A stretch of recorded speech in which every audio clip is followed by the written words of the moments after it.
So we've hit the embargo for Ping's G440 driver. We're going to take a look at the Max. We're going to take it onto our ADC robot. We've got Glenn behind us who's going to hit some shots on camera for you. Mark here to give us all the technical details. Let's jump into it.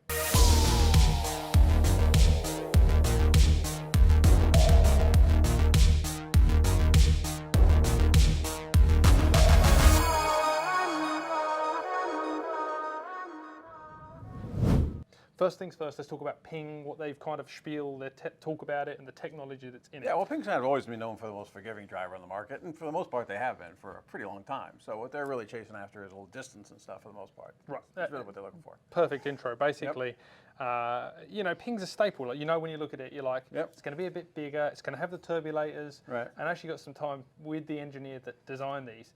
And, you know, lots of people don't like the turbulators, but his stance on it is, if it adds something, it's going to stay in the driver. Well, so, you got to give Ping some credit because, you know, they're all about performance, right? They don't worry about looks as much as some other ones, but if it works, they'll put it on there no matter how ugly it is. And, you know, I don't disagree with that concept. Yeah. And I actually think they've tidied up the, you know, the weird maybe look on top with this carbon fiber. Looking, as you can see, it kind of breaks it up a bit with the carbon fiber, for sure.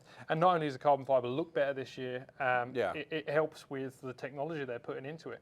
So they've gone with a theory they're going to lighten the head weight so they can build the drivers at 46 inches, the max legal limit. Right. And that basically now means that you're going to be able to put weight elsewhere in the head, right? Yep. So they've gone with more weight lower down in the back, and then they've also put some structures inside these bars, and you hit this the other day. Yeah, I hit it Friday or yesterday, a couple days ago, and yeah, it sounds a lot better. It really does. Right, and these bars, they create sound. There's material through the head, so it's making it sound quite, you know. Yeah, it just sounds more solid. More solid. Yeah. Okay. Not quite as ringy and then clanky as it sometimes. Not so much Ping. Yeah, exactly. Right. The face is obviously the big thing, right? This is a thinner, faster face. So the intention is to get more ball speed, and we kind of hear this story pitched every year. It's going to go further. It's going to be more forgiving, and we're hitting the limits. So I'm keen to see like what we do get ball speed wise out of the Ping. Yeah, I mean, like I said, I played around with actually hitting it, you know, myself a bit, and there's another guy that has a little bit more speed than I do, and it definitely is as long as some of the other drivers out there. They're not lacking in ball speed, as they have been occasionally in the past. Yeah. Well, that's it. We're going to get to look at the channel and have a check out all the drivers, and you'll kind of see where they lay. So kind of the other last thing, and you're not going to be able to see this on camera or even with a B-roll, but it's got a free floating hosel. So the sleeve goes in, but it's not inside a tube. It's basically there's a split between the top and the bottom. The hosel's free floating inside the head. Yeah, and that basically just reduces weight, right? So they don't have this extra tube in there to kind of control the thing, and it's tied on the top and it's tied on the bottom, so it's still stable plenty. But it's just another weight saving. And, you know, weight in the heel is not necessarily a great place to put it. So it's nice they can make that weight, and that's helping move the CG back. Couple grams to put the CG. Let's talk about CG position. We've got it written down here. We'll bring it up on a graph later. But we did a quick comparison, thanks Tom Mace, Dr. Tom Mace, for measuring the MOI and CG. Just looking at the CG positions from the 430 Max, last year's model, well, 2 years ago's model compared to this one. The CG depth from the shaft backwards to the head was 1.13 inches. In the G440, it's 1.25 inches. That's quite a bit more, actually. It's substantial, right? And that's going to basically give you a higher launch, makes it more forgiving as well, helps the MOI. So lots of good things from there. No real detrimental things. You'd think, obviously, when you move the CG back a little bit, you don't have to spar forward. You lose a little ball speed, but they're gaining in a lot of other ways. So it seems to be working pretty well. Okay, well, let's figure it out. Glenn, if it's okay with you, let's take the center hit on the G440 Max. We've got the 10.5 degrees, 95 miles an hour, zero angle of attack, zero path, the zero face, and we're going to hit a shot from the center and see what happens.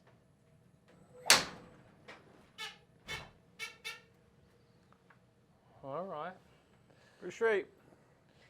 So maybe I'll give some of the numbers away while we're looking to check this. We had an average from the center of 136 ball speed, 12.5 degrees launch. Now looking at the other heads we've tested in this same loft speed, angle of attack, that's a little higher than what we've seen by a degree almost. Yeah, the deep CG is helping that, for sure. And then what happens is the shaft, the head's kind of dragging this way through impact and just keeping that loft on the golf club, right? 2700, so maybe a little higher spin, generally speaking, than what we've seen in some of the other core models. Plus 2.1 tilt, so it's basically a straight flyer. Yeah. Now we've got it in the center position too, right? So we have the center. Yeah, the weight was neutral, Right. As we move it towards the heel and toe, that's going to change that some. Yeah. and 226 yards carry. I think that's basically almost within a yard or half a yard of where everything's carried at this test. Yeah, really. I mean, like I said, you can't really look at the distance carry. I mean, this is probably getting helped a little bit because the launch is higher, right? So, I mean, it's just going a little further. But, you know, depending on the person, that may be a good thing or a bad thing. But I really want to look at the ball speed and, you know, how much spin versus how much launch it's actually generating. Right.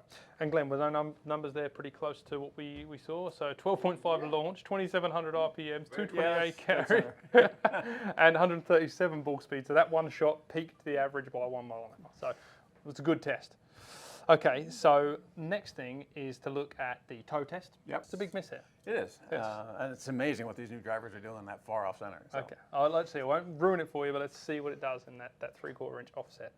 And actually, while Glenn's working here, we can talk about the lie angle in this 59.5 degree lie angle. Right. So we've seen drivers go lower than that. This is kind of right in the middle, if not on the upright side. Yeah, I mean, it's a little bit on the upright side. I mean, if you look at some of the, you know, most of the drivers that are trying to draw the ball a little bit, that's one of the design things they do is make it more upright to make it draw more. So that's obviously helping a little bit.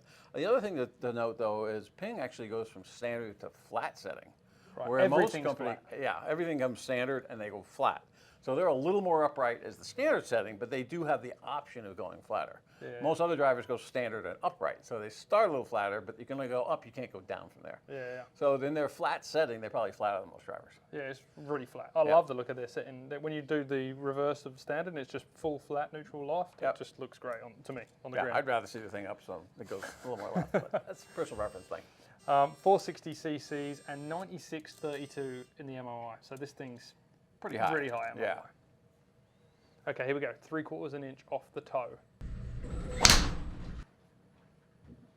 Was that start line down the right, Glenn, trying to come back a little bit? The launch stayed the same, and we saw the launch plus 0.5 degree, but in this test it stayed the same. The spin barely changed. Yeah, we gained 100 RPMs, so really not much to talk about there, and we got the same carry. And that's we're kind of what we seeing saw on the that. test. Yeah, we see it on the test. What's impressive on this driver, and like I said, I miss it on the toe. I never hit the heel of the club. It's exactly the same distance, you know, 3/4 inch off the center on the toe that you do when you hit it dead center. So this is Pretty good in club your for the toe. wheelhouse, Yeah. right? Yeah, absolutely. And this is the point of the channel, right? It's not to say this club's better than this club, this one. For you, at 95 miles an hour, let's say you're pretty neutral, you hit it in the toe, you're going to hit it the same distance with the same launch and spin almost from the toe and the center. Like, that's the information you need to make an informed choice on purchasing a golf club. Right. This would be definitely a driver I would think about. Now, the downside to this is, like I said, it's kind of neutral as far as the dispersion right and left, but you do have the option to move the thing to the heel. So in the heel position, for me, this might be a really good driver. Right, yeah, you get a little more tuck over on it, we saw the tilt get a little more left. Obviously, it always starts right and comes back. We're going to see that. No trade-off, 0 yard trade-off in carry. No, you didn't lose anything. Yeah. And that's pretty far. Yeah. Okay, let's do the same thing for the heel, Glenn. We can probably let's prelude this. As Glenn's going to hit this, the heel shot, we are expecting to see maybe a hair left of target, not much, and we've lost 13 yards. So we're going to see us carry about 213 and 4% ball speed. If I do some quick math, we're going to lose about 4, 5, 6 miles an hour maybe. So 130 ball speed, 13 yard loss. Your guesses here. Yeah, pretty straight. Ball speed 133, no change in RPMs from the center. Good test, Glenn. That was really, really good. And 215. So, you know, this is where the test is great. We know the robot's good because our average was in 2 yard carry. So we lost 11 yards rather than 13. And the spin stayed right in the same realm, which is great from a heel strike. Yeah, well, if you miss this on the heel, you know, you're going to find it. It's going to be dead straight. So it's really not moving around much. So pretty good. Yeah. And there you have it. I mean, this is really a head that's going to give you a little more launch, a little more spin, and you're going to get that maximum toe forgiveness. Remember, we're just reporting on one model out of 3. We've got the LST, we've got the SFT, and you've still got the 430 10K driver in the mix for this year to add that 10K super forgiving option. Make sure you head to Cool Clubs and get fit. Head to a worldwide golf retail location. Check these things out firsthand. Like, subscribe, tell us your thoughts about the data and the video. We just want to keep improving, and we're here for you.